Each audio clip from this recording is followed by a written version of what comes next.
We made it happen. Jimmy was an incredible success. I don't know where he is. I gotta find him. Gosh, I don't. Oh.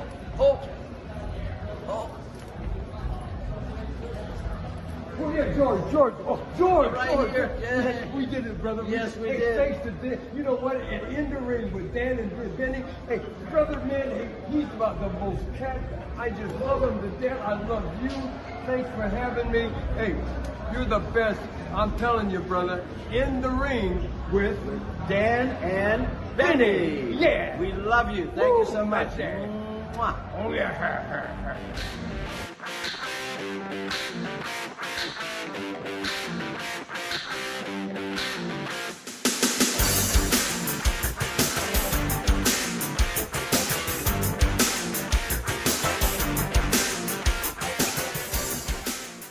Hello, friends, and welcome to another edition of Dan and Benny in the Ring. I'm Dan Spasciano, joined as always by the playa himself, Benny Scala.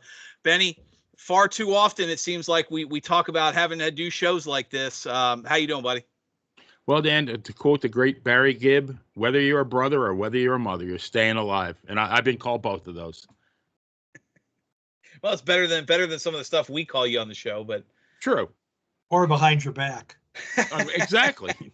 Well, Benny, you heard him chime in with a good liner. Obviously, we're here tonight. We're recording this. It's Tuesday, February 27th. The news broke yesterday, and the wrestling world's talking about it today. The passing of the late great Ole Anderson. So why don't you tell everybody, introduce who we brought with us, and we'll get right to, because that's the theme tonight. We're going to take a really good look at his the life and legacy. Yeah, well, I was thinking of how to do this intro, and I go back to the disclaimer on the bottom of all the wrestling posters, which said card subject to change without notice. So we had a scheduled guest, Renee Koloff, widow of the great Ivan Koloff, the Russian Bear.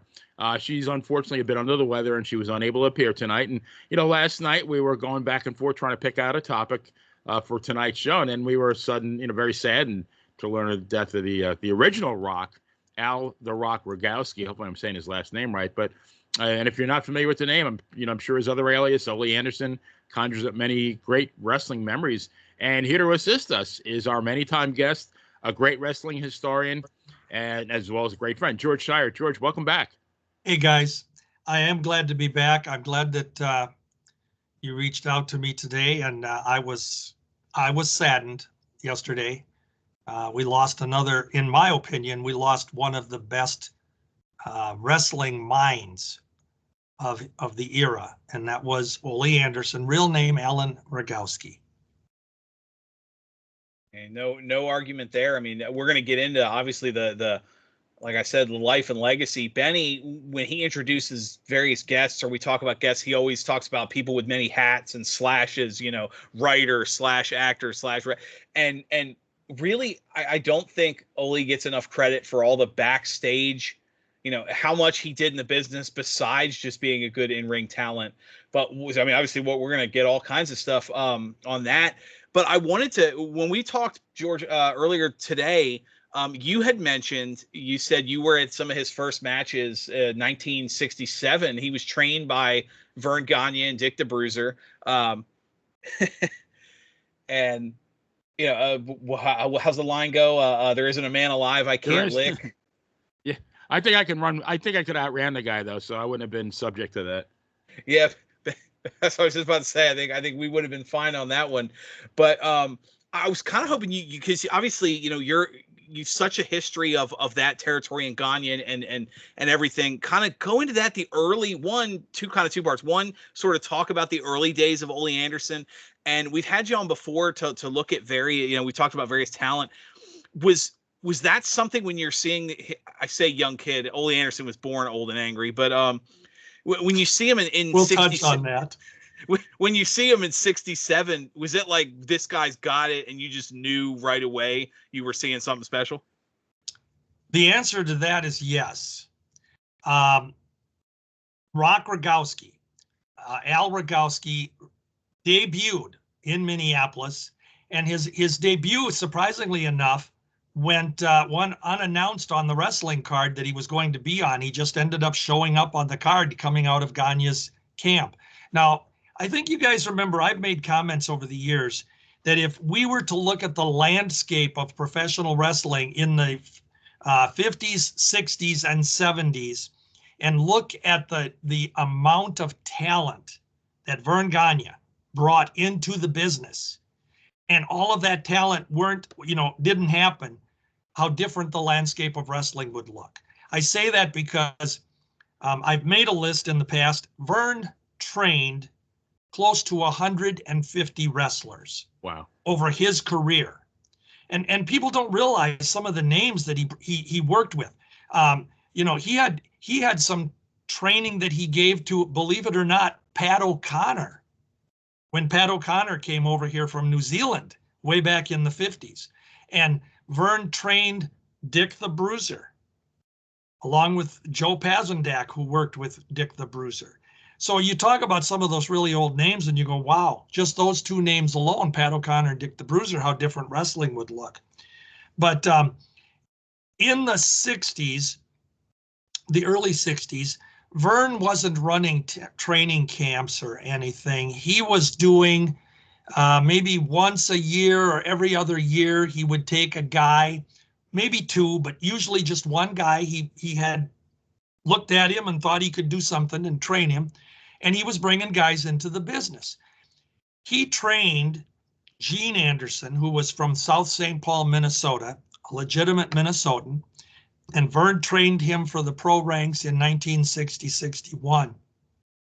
Gene stayed here in the AWA for the first half of the 60s.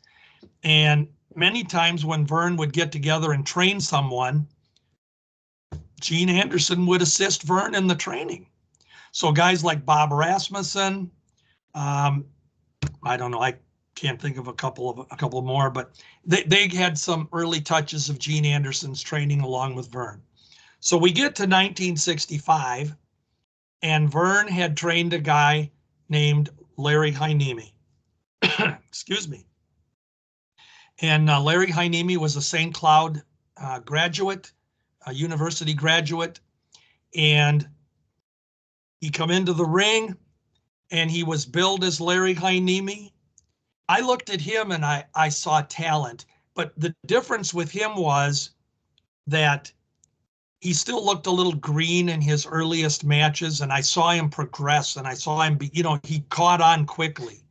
The interesting thing about Larry in his first matches for the first year or so after Larry debuted, if you look at AWA results, in most every town and often, his opponent was Gene Anderson.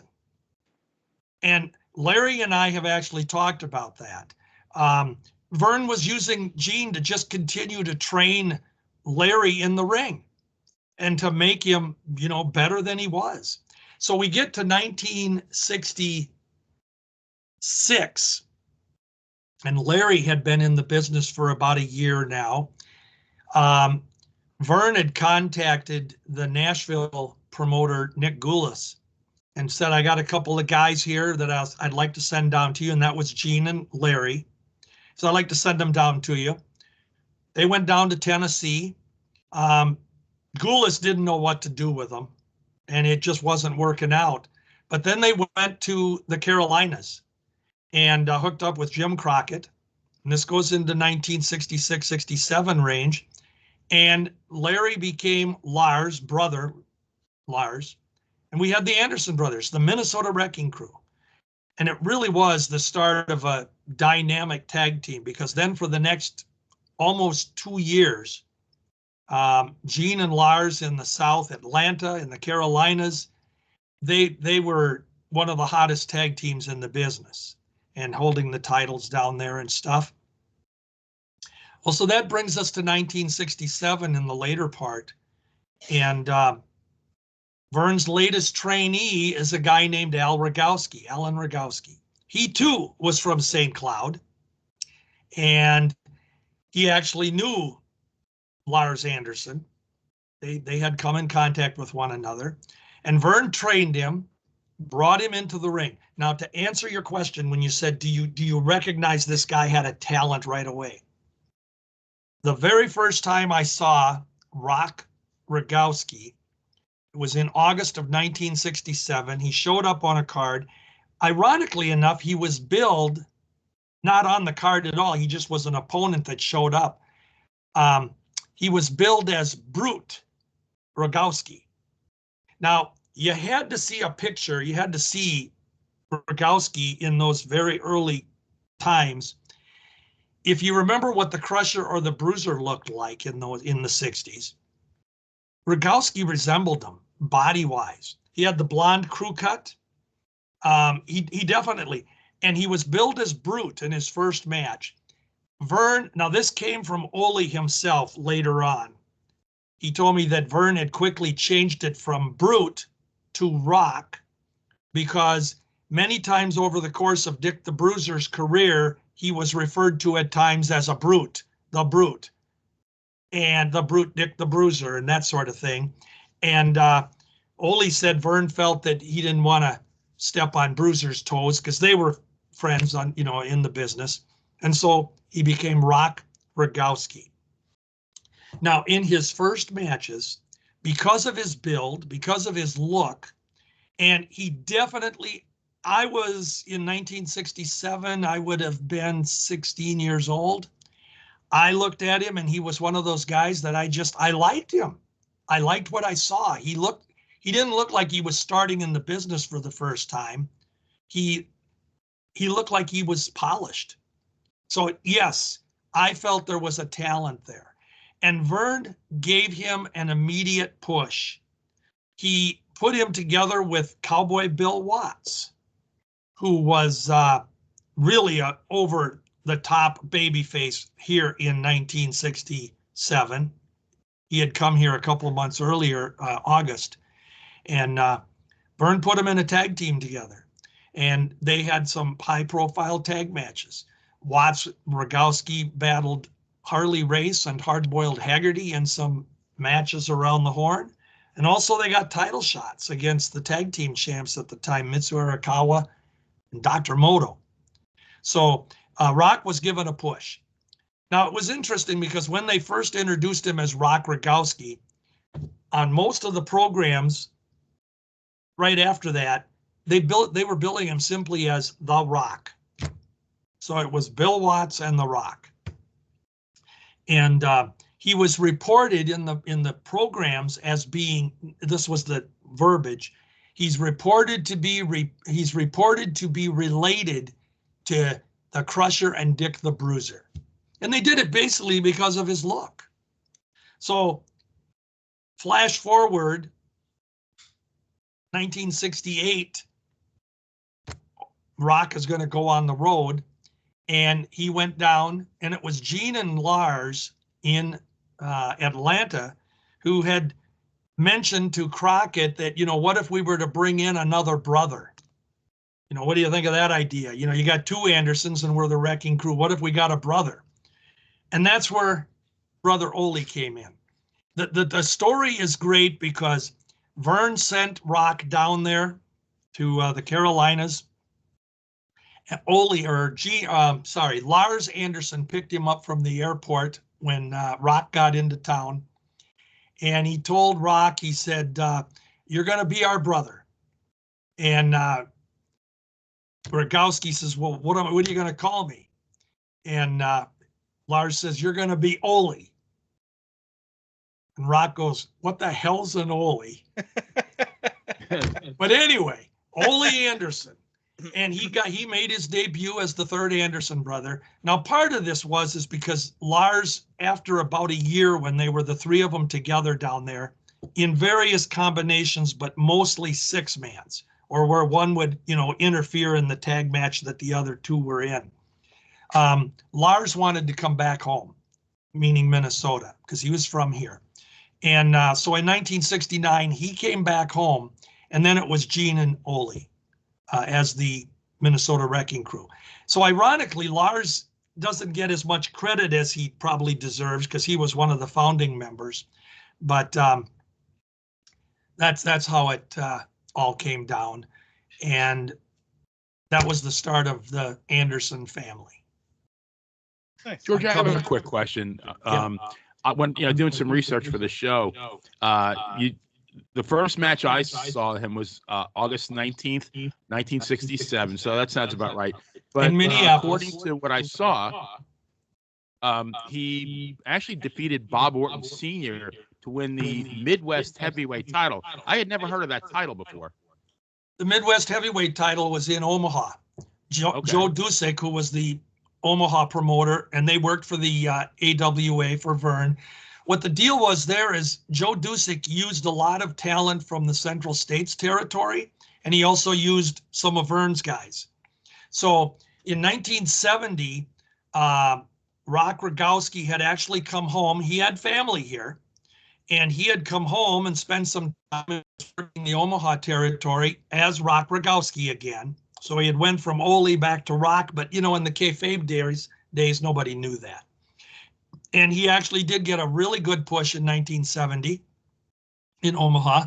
He was teamed with, they actually had an unholy trio in Omaha. It was Rock, the Claw, which was wrestler Tom Andrews under a mask wrestling as the Claw, and Ox Baker.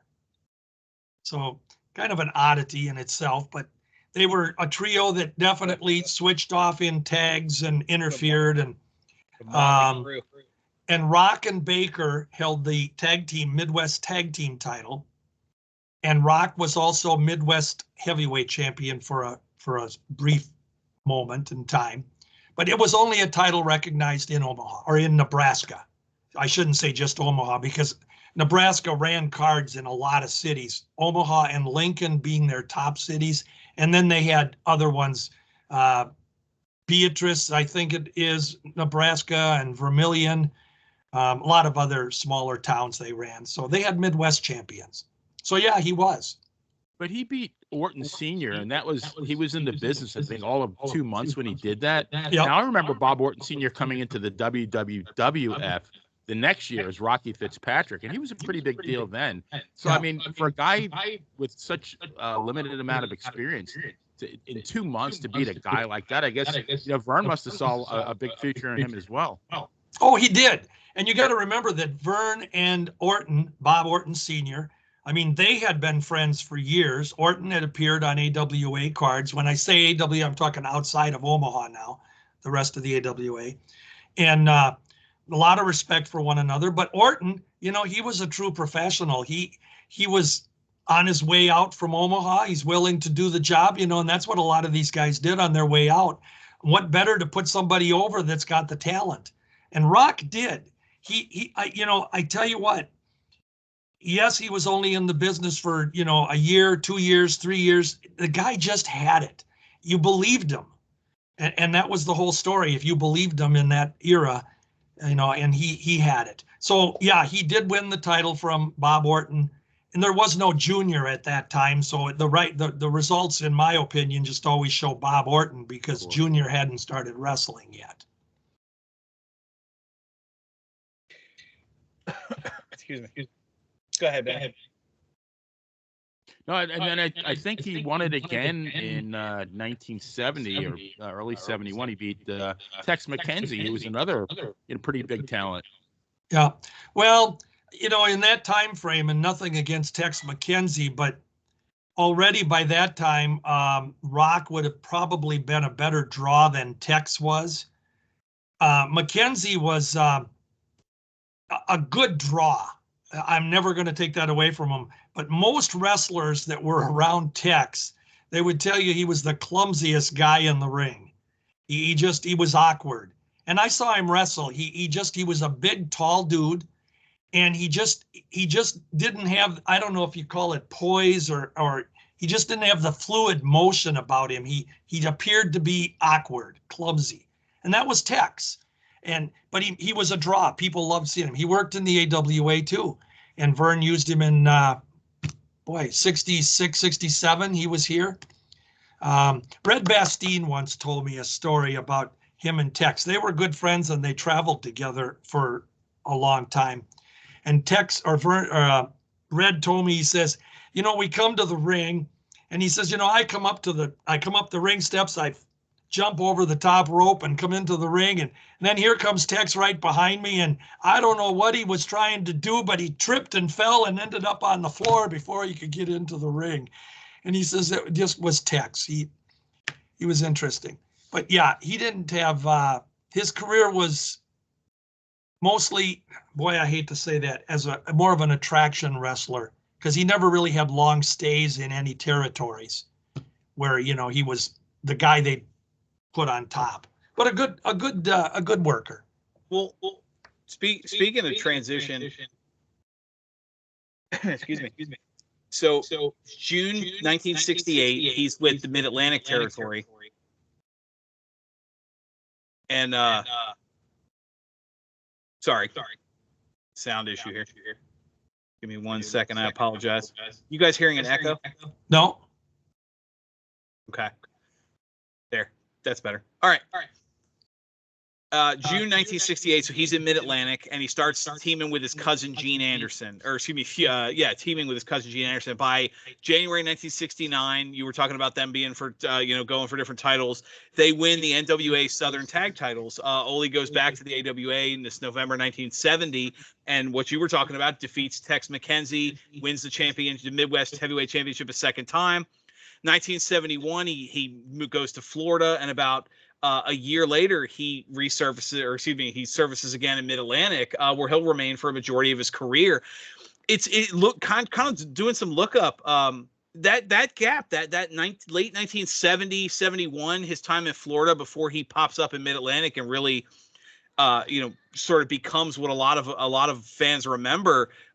What was, his kind of transition there? His time in Florida almost seems like a footnote. Well, I think the Florida was more of a footnote, but you have to remember that time frame you talk about him coming back to Omaha. He actually appeared on a couple of Minneapolis cards when he was working Omaha, but he wasn't working Minneapolis. So he showed up on a couple of cards. And like I say, it was usually because he was here visiting his family, because his family lived here.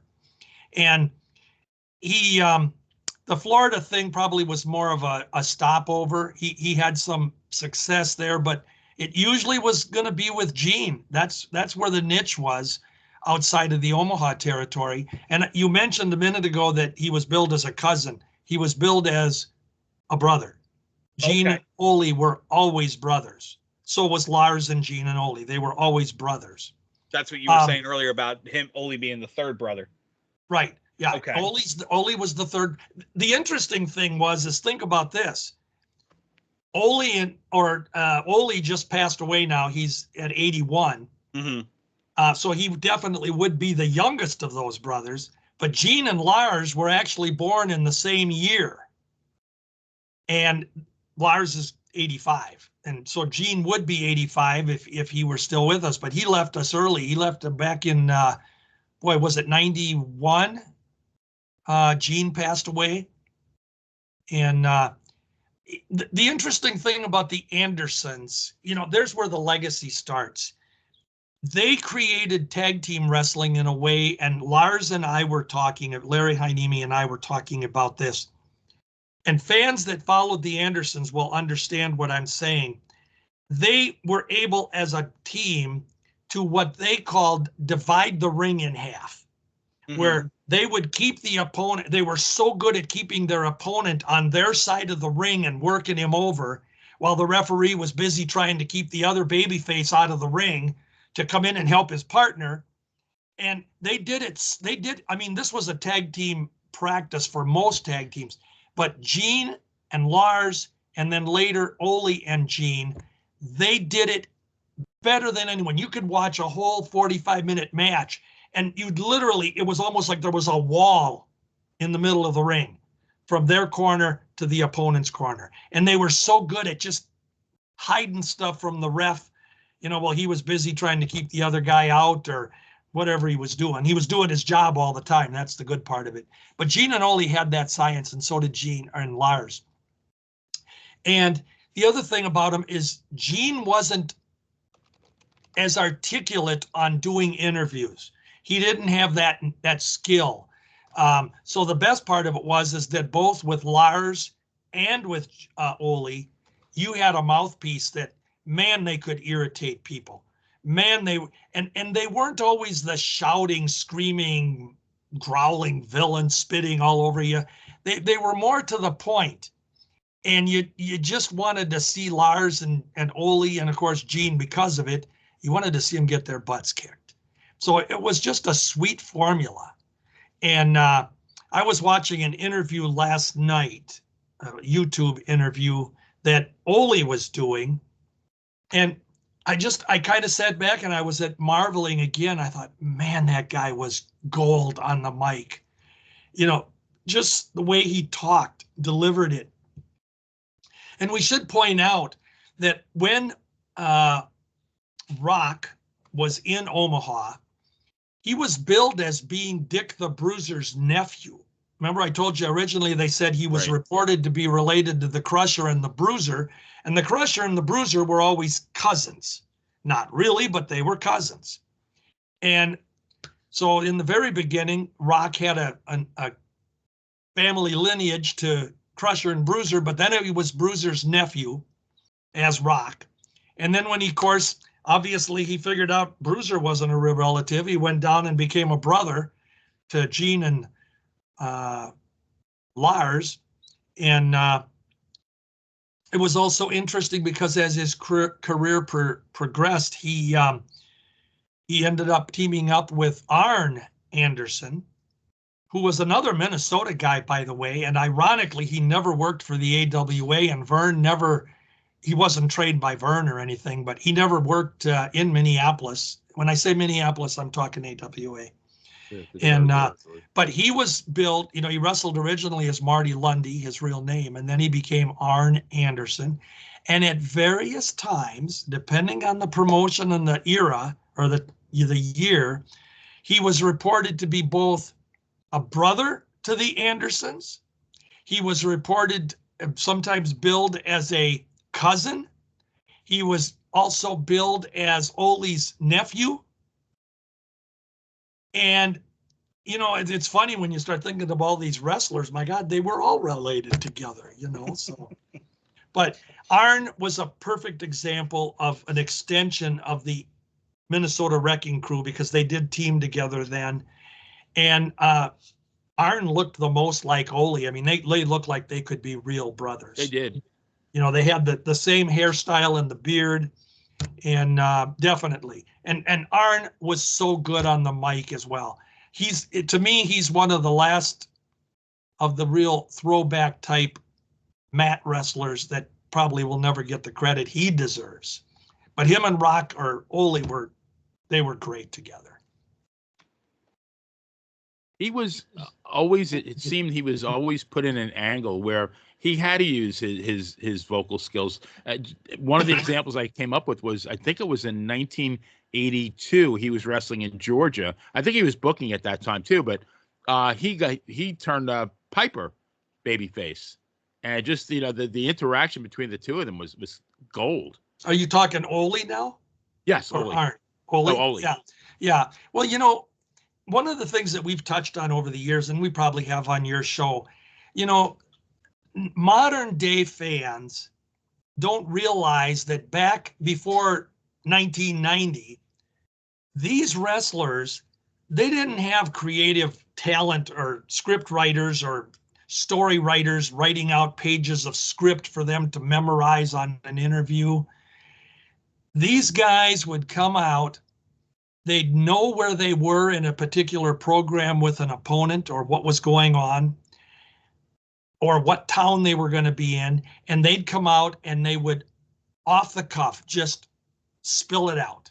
They knew their opponent, they knew the town, and they would give you interviews only 2 or 3 minutes long, which was long enough because one of the things that I learned, and I mean, this is true,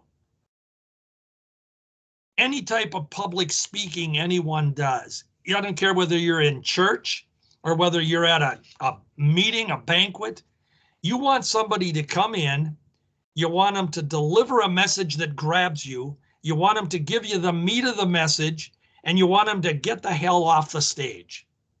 And you got to do this within usually no longer than 5 to 7 minutes if you're at church or a meeting or whatever, because it's proven that if you go on and on and on and on, well, everybody in church is in the front row and they're sleeping, and they're in the back row sleeping.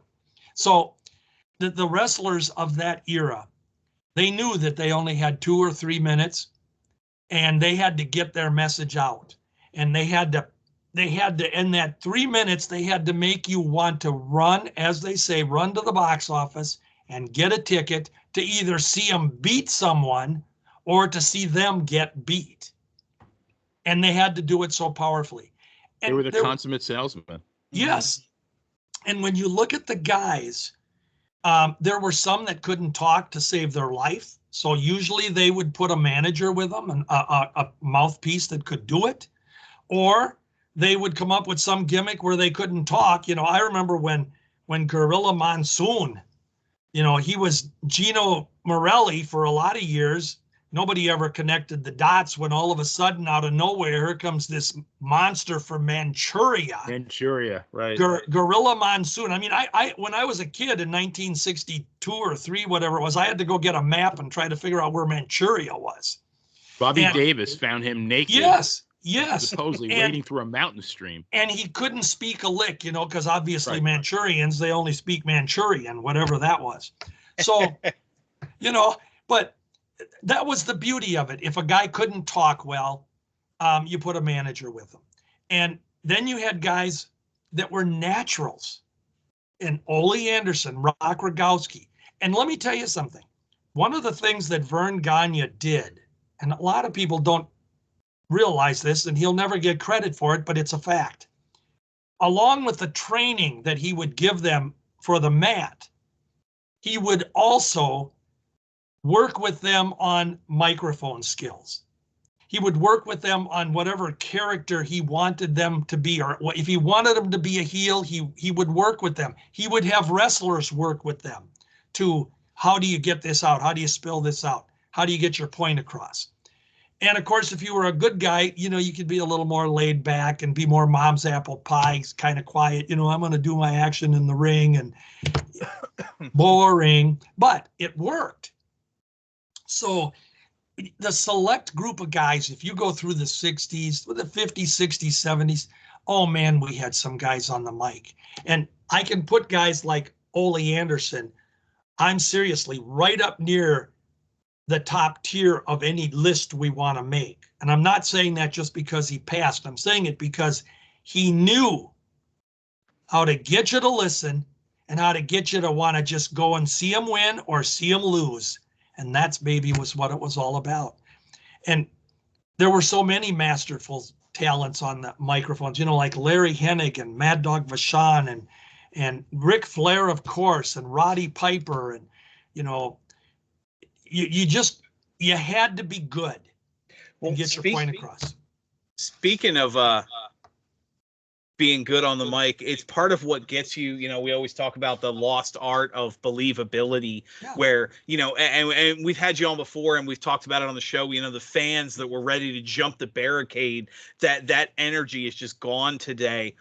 I was hoping maybe you could hint at one of the things you can't talk about Ole Anderson's career. This was Greenville, South Carolina, 1976.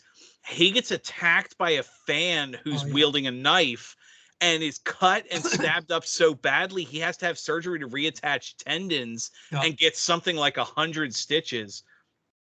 You know, you kind of expand on that a little bit. That's, I mean, that's such a great, I hate to say great story, but you understand.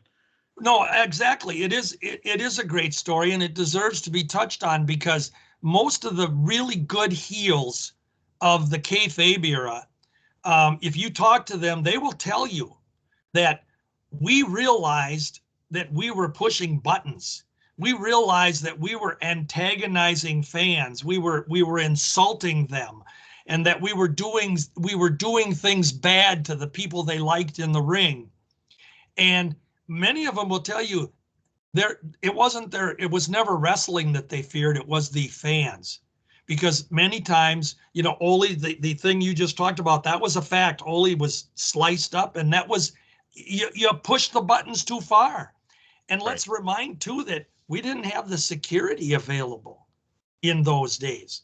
I saw some incidences in my time at live matches where that you could see that the heels were pushing the buttons a little bit too far and the fans were they were ready to jump the ring. We didn't have barriers around the ring like they do today. If you were in your ringside seat, a little bit ahead of you was the ring. And the wrestlers would fall out on the floor when they were, falling out of the ring. They'd continue to battle. And honest to God, they'd be battling right at your foot tips in your chair. Dick Beyer, I was thinking of Dr. X. Bill Miller, Dr. Bill Miller, who worked as Dr. X under a mask. He also worked as Mr. M here, and he had some other masked identities too in other territories.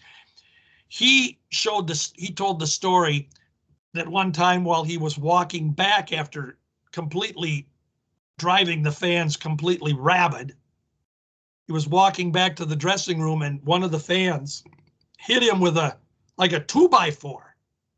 And the 2x4 had a nail spike type thing in it. And Bill showed the hole. He had a hole in the top of his doggone head. And he was back getting attention. That's pushing that button.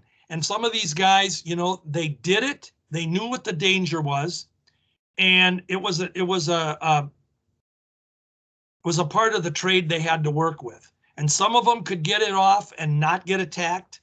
Blackjack Mulligan, Bob Windham, when he was in New York, when he first became Mulligan, he got stabbed along the side of the leg. Some goofy fan came up and sliced him with a penknife or whatever it was, and he required a gazillion stitches. I saw an accident about to happen one time, and since we're talking about this, I'll share it. Mad Dog and Butcher Vachon were really over as heels. And, Mad Dog in his heel days, I mean, this guy, there was nothing he wouldn't do. He was so vile, to the fans. So him and Butcher are the tag champs. And they're wrestling against the Redheads, Billy Red Lyons, Red Bastien. Ultimate baby faces. They've had a couple of matches. And it was a feud that was really over. The fans got into it. The old story, the Vachons cheated, they got disqualified, they got counted out. They saved their title. The Redheads are going to get another chance. Well, hopefully we're not going to, there was one match I was sitting in St. Paul, and my seats in St. Paul were right center stage of the ring. I was right in the middle of the ring, and my front row seat. So here we are in this tag match, and Mad Dog was tossed outside the ring right onto the apron, and the Vachons had just been villainizing the Redheads. Referee, he was busy buying popcorn. He didn't see any of this. And the fans were so upset. This guy, so I'm sitting right here, and this side of the ring, this fan got out of his seat, and you could see something in his hand. It obviously was a knife or a file or whatever the heck it was. And he was coming towards Mad Dog. Now, this was amazing because Bastien was in the middle of the ring working on Butcher, and he immediately, and Red talked about this later, he immediately saw the guy, he threw Butcher down, and he went over and pretended he was going to kick Mad Dog, and he kind of put himself on top of the dog. And then the security guy that was at the corner, they came over along with an usher, and they grabbed this Nimrod, and they hauled him, yanking him out by his shoulders. Thank God. But he had a knife. And Red told me, and then the fans got so upset.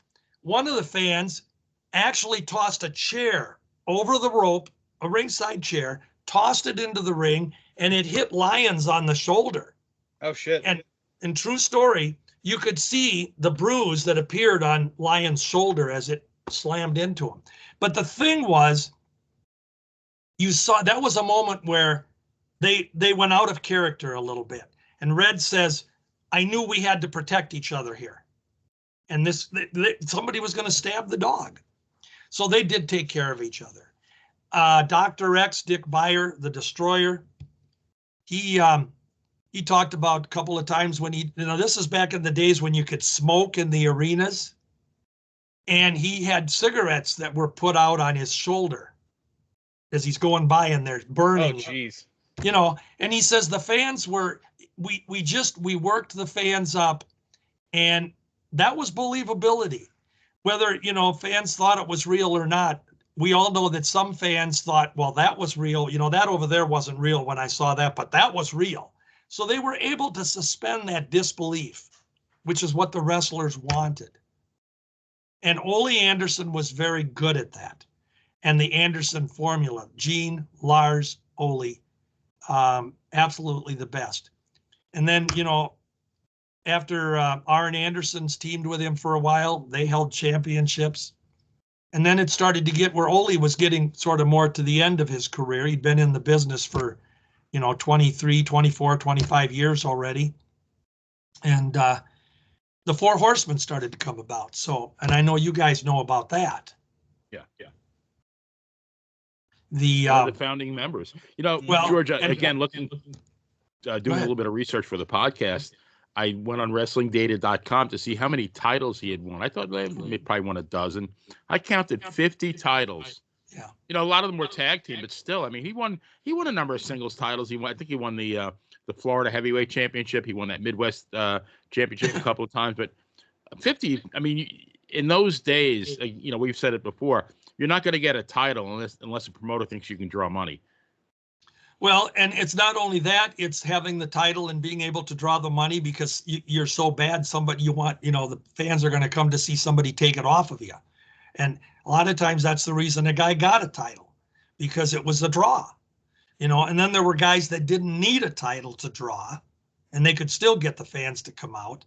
I mean, just a unique era when you had these guys that were so good at doing this. And, you know, Ole was as you say, the founding member. He went and he was the first one to form the Four Horsemen. Arn Anderson will tell you that the name Four Horsemen actually came about totally by accident. They were the four of them together. And I think in the beginning it was Ole, Arn, Tully, and Ric Flair. Right. Yeah. And Arn was talking on an interview, and I don't have the exact verbiage, but he was talking on an interview that about how good they were, the four of them. And he made some reference to, when have you ever seen four guys? We're like the Four Horsemen of the Apocalypse, or something referenced like that. That was the title, Four Horsemen. And Arn said later, he said, that wasn't in our plan, but it stuck. And they were the Four Horsemen. And then they added J.J. Dillon. And, this was such a unique group, too, because you had 5 guys, all of them that could talk on the mic so well. And the interchanging they could do in tag teams and 6-mans. And I mean, in the 80s, that became a popular thing.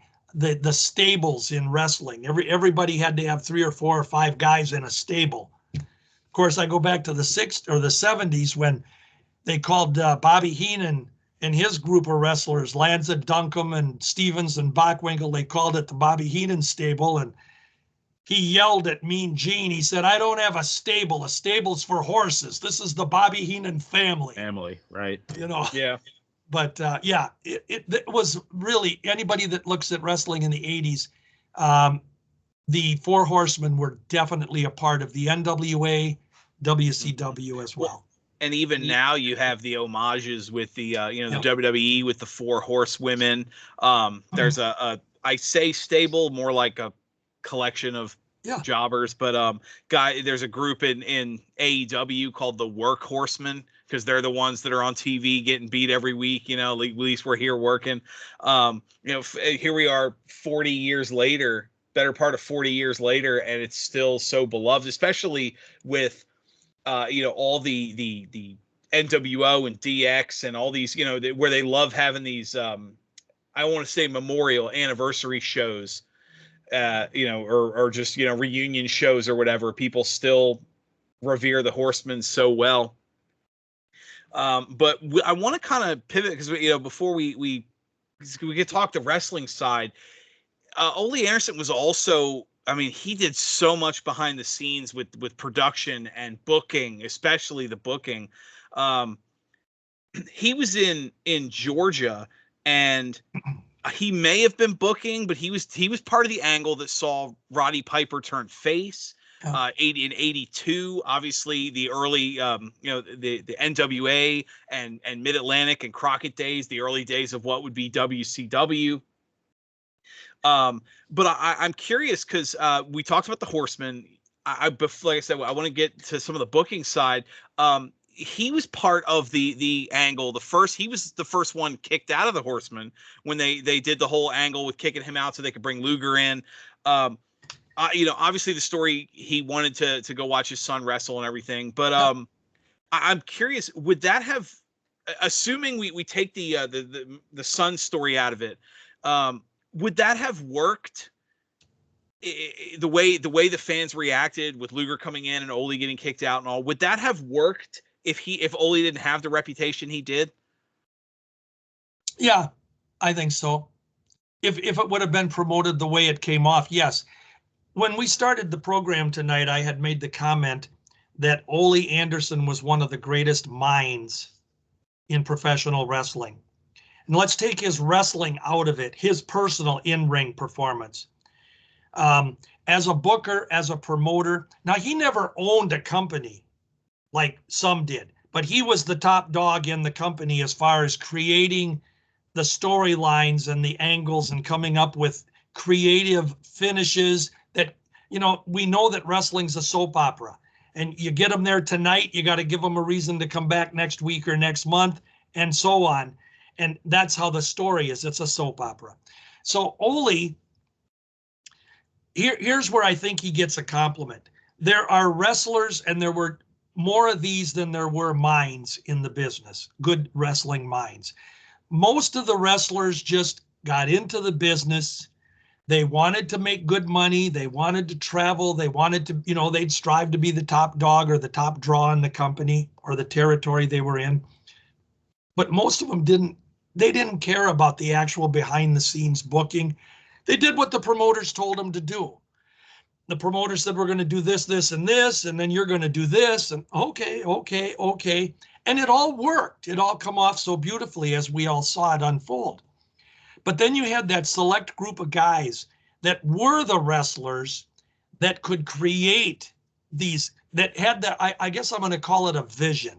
You could see the future. You could see what will draw. You can see that if I do this or we do that, wow, this is what's going to happen. And Ole was one of those guys. Now, I remember, this goes back 30 years or better. Cowboy Bill Watts. We all know that when fans talk about Bill Watts, he, like Ole, is one of those guys that you can get fans that'll have all kinds of bad things to say about him. He was a jerk. He was a gruffy son of a gun. He was hard to work with. It was his way or the highway. But when you look at Bill Watts, let's just stick with him for a second. Can we argue that he put together one of the greatest wrestling territories of the 80s, absolutely. Of the 70s going into the 80s? Mid-South, the Mid-South was as hot as it could be. And it was that way because of Bill Watts. He knew how to make something work. He tried to find the talent and get the talent to do what he knew could happen if they worked with him. And so, he was stubborn. He'd tell people, this is what we're going to do, and you're going to do this, and we'll get a payday. Bill Watts made the comment, and like I said, this goes back about 30, maybe 35 years ago. He said, in the wrestling business, now he's talking about for himself in the wrestling business. He said, there are only 4 or 5 really great wrestling minds that I've come across. And this is Watts talking. He says, one of them is Vern Gagne. He says another one is Roy Shire out in San Francisco. He says another one is Eddie Graham. And he said another one is Ole Anderson. Yeah. He said those guys, and of course, bear in mind that with his own ego, Watts was putting himself in this class. But I tell you what, when he made that comment, and like I say, all those years ago, I remember thinking, you know, Bill Watts is right. You look at these guys, they are all very much alike in their stubbornness, their my way or the highway. But if you looked at their promotions, every one of them were better than any of the other promotions that were trying to run around them or in other parts of the country. And they also had promotions that a lot of the wrestlers always strived to get to. They wanted to be there. You know, I've talked about how everybody wanted to come to the AWA. It wasn't because Vern Gagne was the easiest guy in the world to work with. Sometimes he could be just a bear. Some could consider him a jerk. But the bottom line is that he had a territory that they made money in, and that they had a decent work schedule, and they didn't have to wrestle all night, you know, every night of the week. And so they do what the boss says. And those guys I mentioned, if you looked at their territories, they were all of the same mold. They were all stubborn. They were ornery sometimes. You know, Ole, we're talking about him because he passed yesterday, but people talk about Ole. He was a grumpy old ornery, bitter man. He was born bitter. He was, you know, he never had a good word to say.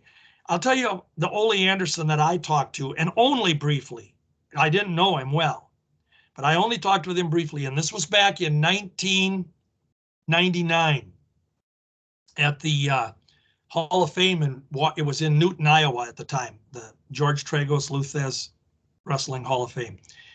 I talked with Ole, and we talked about how he got into the business, and we talked about his days as the Minnesota Wrecking Crew and stuff.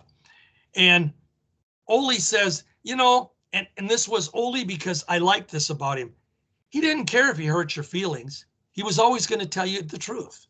He wasn't going to BS you. And I'll tell you what, in my lifetime at age 72, I would rather have those types of people around me that I'm going to know where I stand with them. Right. Yeah. I'm going to know what they are, and I don't have to try. Is this guy for real? Is he going to do this? Is he going to backstab me? With Ole, you never had that worry. If he thought you were a horse's patootie, he would tell you you're a horse's patootie. Okay? And he didn't care if he hurt your feelings. Like him or hate him, that made him a success. That made his promotion better. And believe it or not, that's the way Bill Watts was. Eddie Graham was that way. Roy Shire was that way. And Vern Gagne was that way. They were honest to your face. If they weren't going to use you, they told you, I can't use you. I can't put you over. You don't have this or you don't have that. He wasn't there to make friends with people. And he treated it, and all of those guys we just mentioned, you have to look at it in hindsight that they were in a business and they were there to do business and to have their business be successful. So it was their way or the highway. But guess what, folks? They were successful. George, we have somebody on our Dan and Benny page. His name is Matt Granahan. He's the king of Connecticut. He's actually been a guest on our show, and he posted something on the page that he said he owned a trucking company that made him a fortune in a sport with no pension and countless broke former stars. Ole was an exception and an exceptional businessman. So he even transcended the professional wrestling. Yeah. You know, you bring up something too when you talk about in the wrestling business. You know, they didn't have insurance, they didn't have pensions. It was really up to the guys to make the money they made and to do the best that they could with it. Mm-hmm. There were so many that were very resourceful. Maybe some could even say they were so tight they squeaked because they didn't spend money. If they opened their wallet, you know, the George Washingtons were winking because of the light. I mean, but then there were those guys that they made $1 and they spent $2. And I mean, I know this isn't a knock Ric Flair, but that's what happened to Ric Flair. That's exactly what Ric Flair made more money than any other professional wrestler in the 80s. Millions upon millions of dollars. but Ric Flair was really Ric Flair in real life. He made $1 million, he spent $2 million, and he's broke. And God bless him, he's 75 years old now. I think yesterday was his birthday, right? I think the other day it was, yeah. Yeah, it was in February here. And but he's 75 years old, and he's living the dream, the Ric Flair character. And he's broke. I feel bad for him. But on the other hand, all of us, we have to do the best with whatever income we have to try to have the best life we can after we get to old age, retirement age, whatever it is. And some wrestlers were broke. And some very well off. Ole, by all accounts, though, was on the frugal side. That's what I've heard before. Yeah, well, and that's what I said. Ole was one of those guys that, he didn't want to spend the money. Then, and believe it or not, Vern Gagne was that way. Vern wasn't going to spend money, frugal. What's the word? Frugal? Frugally, yeah. Yeah. It's Crusher would say to Marty O'Neill, how do you say that word, Marty? But it's Ole was. I've heard so many people. I had one guy on my Facebook page this morning, and I actually deleted the guy. I deleted his post and I sent him a message. He come on the post and he had to actually make the comment that Ole Anderson was just a prick. And I just looked at it and I thought, you know what? I'm not going to keep it on the page because I don't want my wrestling page to be that way. And it's a dumb comment. It just shows you're a moron that you got to say that. You didn't agree with Ole, that's cool. But Ole was a good guy. Ole did. I got news for you, and I'll go back to the very beginning. If you took the three Anderson brothers out of the wrestling equation for the 60s, 70s, and 80s, the landscape of wrestling would look a lot different. And then you look at all of the wrestlers. If you want to take Vern Gagne, over 100, close to 150 wrestlers that he brought into the business. If you looked at all of them and you looked at how wrestling was because of all of them, how can you not give kudos to this guy?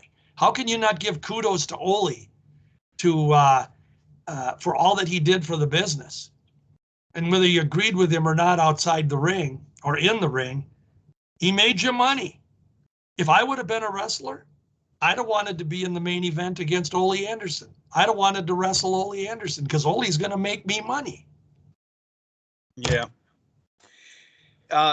We like Benny said, we had a great question from Matt. I want to kind of wrap up with another question that came from the page. This was Javier Oist. He's a friend of the show, been on several times. He had brought up. What's that?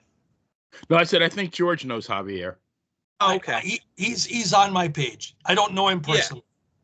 Yeah. Okay, then you're familiar with him. The he wrote because I was kind of want to get some input for the page. He said the infamous Black Scorpion idea was his idea. Not to mention he did the voice for the Shockmaster, which is of course a nice little fun anecdote.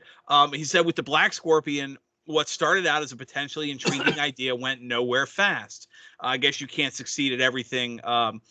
Also, interesting topic. He suggested we discuss booking WCW, his inclination to push guys he'd worked with in Georgia, the Junkyard Dog, etc., over younger, more skilled wrestlers.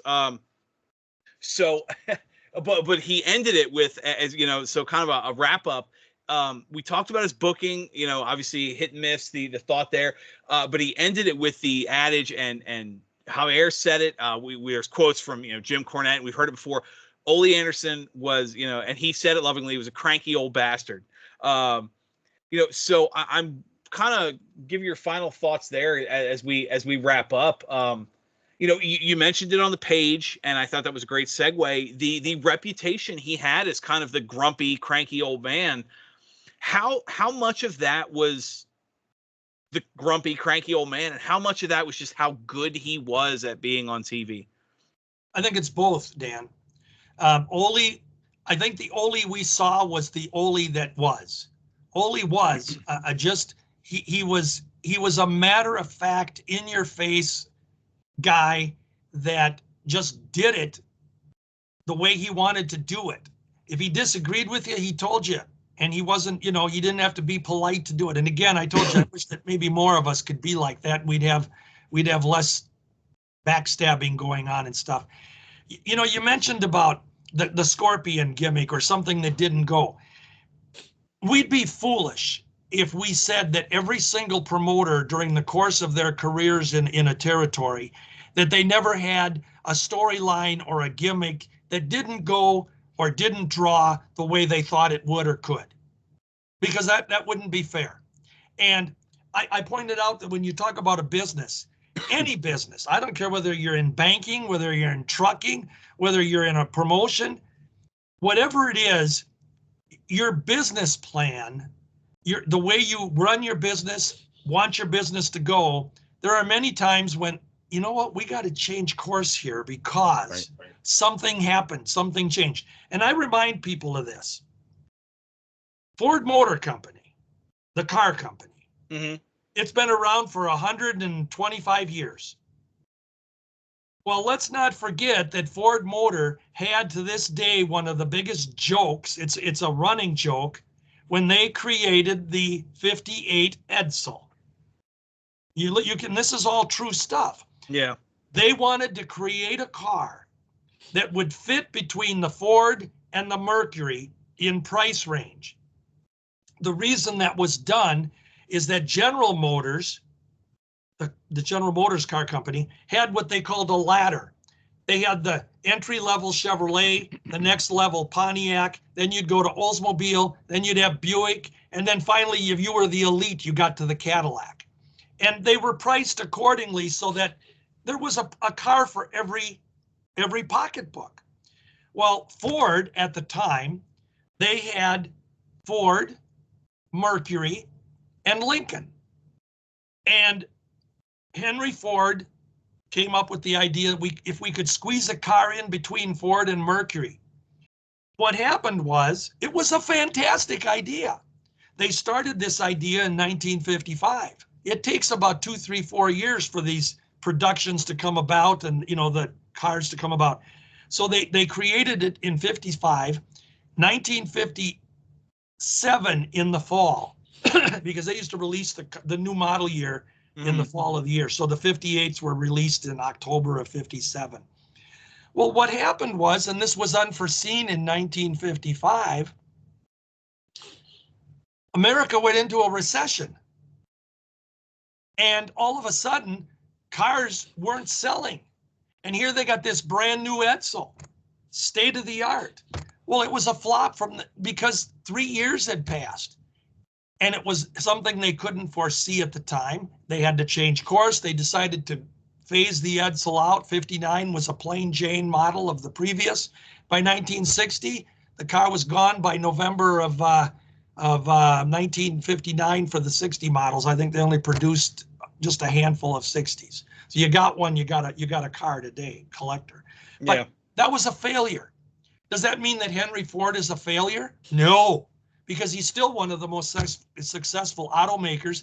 And let me point out, Henry Ford filed bankruptcy 3 times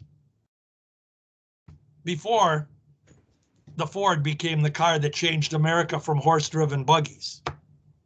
So that's what business is.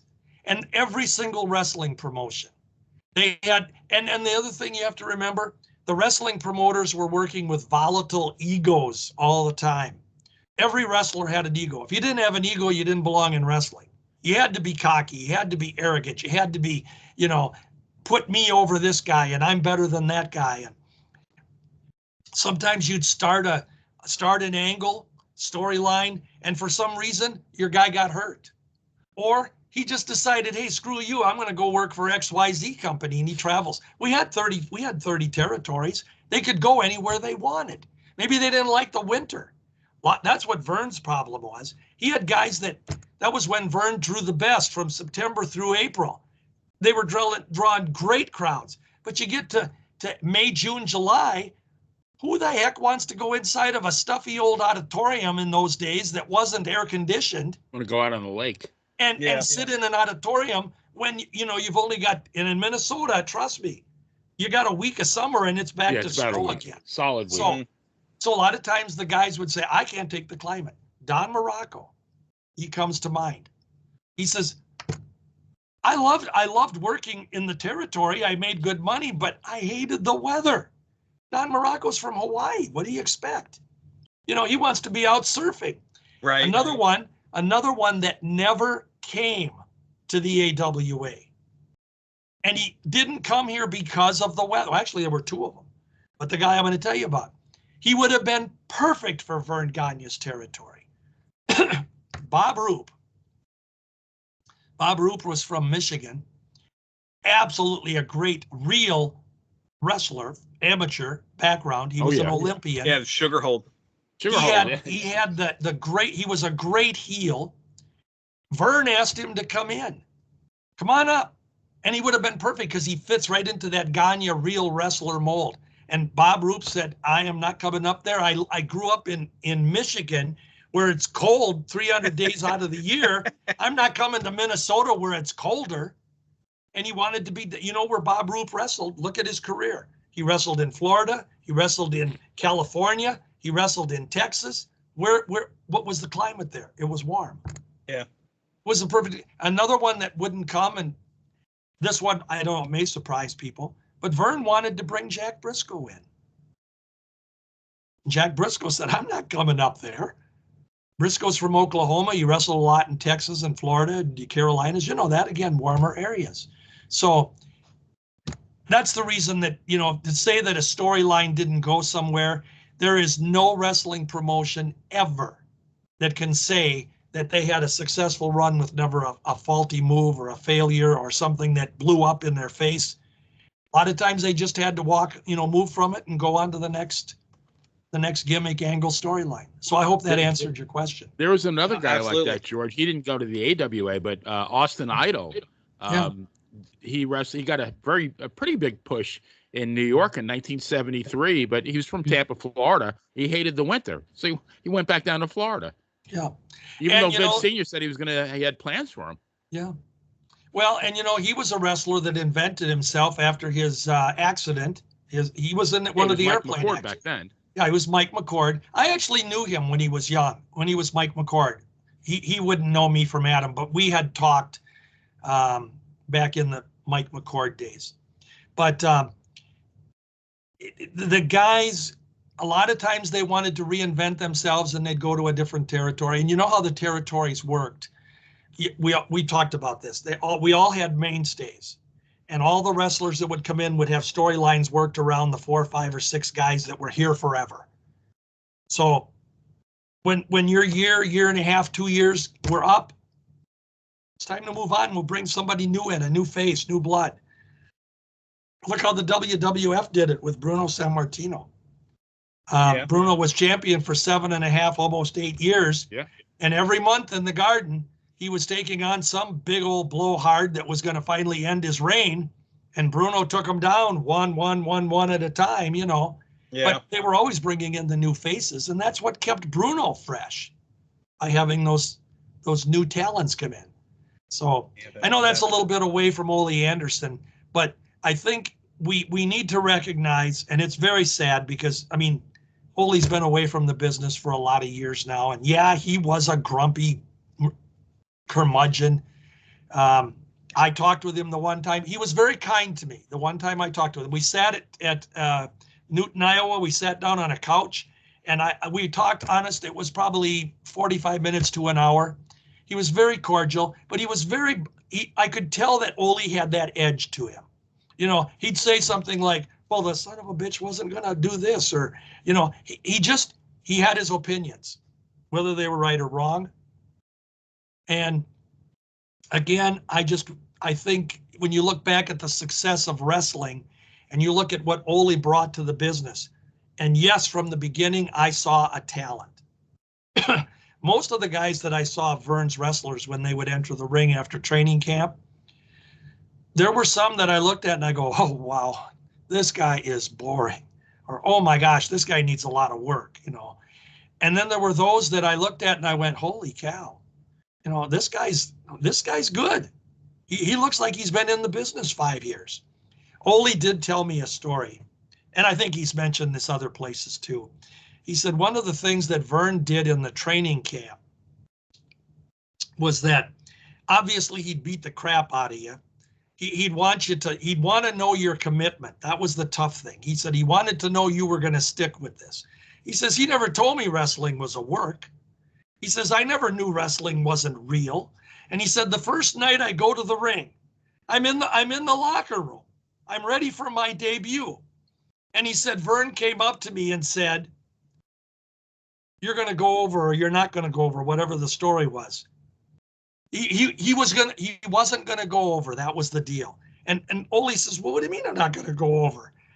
You're going to lose. And he says, that's how he broke it to us. But we were committed at that point, Ole says. And so I don't know if that was the case with Vern, with most of the guys he trained, but he was rough on them. He wanted to believe that you had what it took. And we know the story with Ric Flair. Ric Flair quit the camp. He was going to leave. He couldn't take it. And Vern went to his house. True story. Vern went to his house and practically yanked him out on the front lawn and said, you're not quitting.